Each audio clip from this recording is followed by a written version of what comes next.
Yesterday at work, Pam said, "I think it's like slipping off really tight clothes. You get comfortable and relax. There are all these things to do." I said, "I think there's real estate." "No," I said, "I always imagined my dad went first so he could find a nice place for my mom." "That's the way he is." This is a joke, but not, you understand, and made her laugh. She said, "I would like to be wearing a great-looking Armani coat and lie down and choose to die like Indians. You know, a good day to die." I said, "I think that's what they said before battle, not suicide." "I might not be right about that, but you know what I mean." I said, "But you can't do that." "What if it really is a sin to commit suicide?" I said, "All those near-death people who tried, they came back to report the mistake. The grave mistake," I emphasized, trying to make it funny again. "I love that we have conversations like this," she said. "Me too." And then we turned our backs to each other, back to the computer screen, back to work. I've worked in libraries for 20 years. Actually, I've worked in them since I was 17. That's all I know how to do, people. This is basically one day in a library. There is no such cradle of democracy upon the earth as the Free Public Library, Andrew Carnegie. Potions and lotions which all smelled gross, and regressions to the past self, pierced tongue, pink hair, potty mouth, voodoo, doo-doo, Wiccan crap, fake religion born out of the Englishman's loss of the oral trad, taken up by this Betty Page tattooed elf doing spells via the internet, which I can see over her shoulder, me, the neutral bringer to info and the building of the free housing and retrieval of information. And so I go like a psychopomp between the unconscious and unconscious world, bringing her and the guy who gambles away online his social security checks each time and therefore sleeps on our patio, and help each one log on to cyberspace, words invented by William Gibson, an American novelist, I believe, and help them print their pages from the screen. Here you go. I stand beside with no opinion, with no interpretation, and besides, there is someone else now who needs a guide to oil painting, and here he needs a book by an author that is translated from the Thai language. And the fourth request today for Romeo and Juliet in PBK. Our drunk walks to the front door carrying today's newspaper. "Excuse me, you can't take that out of here." He is, he thinks, my pal. He pats me on the back. I'm busted. I have no opinion. I cannot interpret taxes. Here is the form. I cannot give you advice for that, sir. My mother has Alzheimer's. I need to know. How can I find out about fetal alcohol syndrome? The baby we adopted. I offer her a tissue and we walk to the shelf. This is just a house. I will guide you between worlds. Take this. Here it is. But now I must go. Now there is someone else who needs that stupid, trashy book by a misguided author freak that everyone's reading. Yes, we have it. I give it with no advice and no opinion.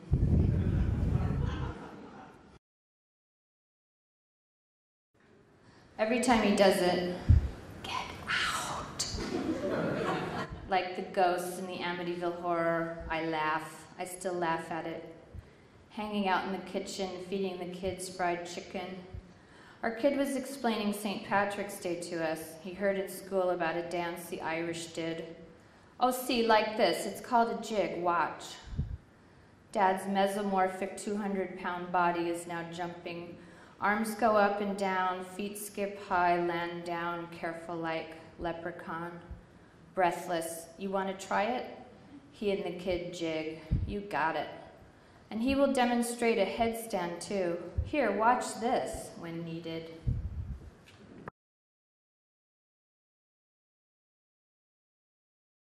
A loose cannon always marries a wet blanket, and as they become one in the marriage, because in a marriage two become one. Watch her. She will take on nervous, aggressive mannerisms and talk fast and talk too much. Sulky dude, he sits there, slump posture, tree stump. At first she loved the macho stuff, and he loved her helpless breasts and her high laugh and her dour, responsible lips. She was an alarm clock. She made the bed. She set him on the right path, etc. She folds the laundry as she lectures him about society and how to write his resume. His back folds and he flips the channels, but he takes it all in. At first she loved the macho stuff, limp in his Popeye arms, his chest of steel. His fist hurt and her head crashed when he threw her against the garage door. And he softly fingered her black eye. When she cried, it was wonderful how close they felt. They sank into the soft, forgiving mattress year after year. After a decade, she talks like a motor mouth. She solves the car trouble. She pays the bills. She argues that she is right. She keeps the blackmail safe in a safe in case she needs it. He does not know the combination. He is bad, that bad, bad boy. But he never has to speak too clear or be too much or worry that she will not put out. Really, she still likes the macho stuff. He hates her mouth. The alcoholic and the ball and chain. He takes her on a date, a surprise, but nothing's planned. It's just another requirement, like passing a written exam. Another night with the wife. He doesn't even know what to write, so there's no card.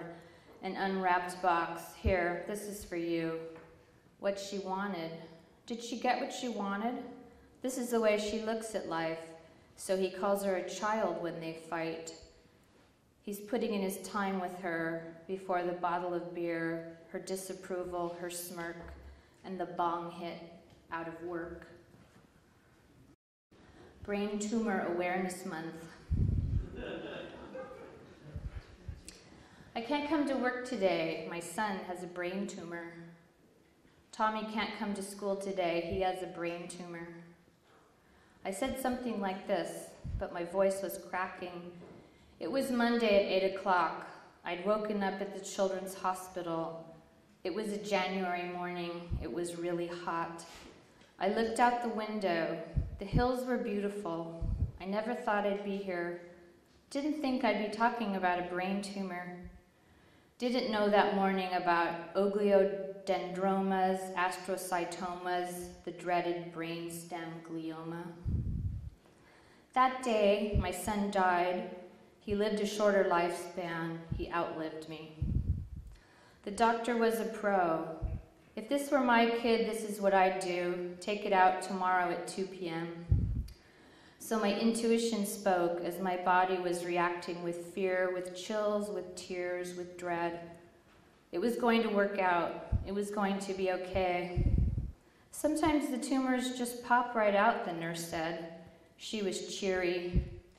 We were all watching Cash Cab on TV before he left for surgery. I don't want to die a virgin, Tommy said.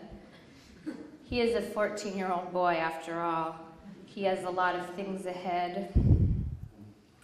The tumor was removed, nothing left inside.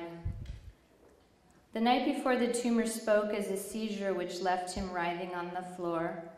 I dreamed that I was on a ferry boat. As we capsized, I was thrown like a person shot out of a cannon.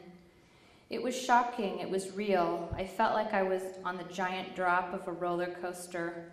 But I fell neatly into the shallow water and walked to the edge of a river in my wet dress. Tommy stood waiting for me. We went back to the launch. There were phones to use and people gladly gave me coins. They said they could get us on the next flight home. How kind they were, waiting to help me. I noticed how willing they were. All I had to do was ask. There we were, all alone in a foreign country, and I wasn't afraid. Thank you.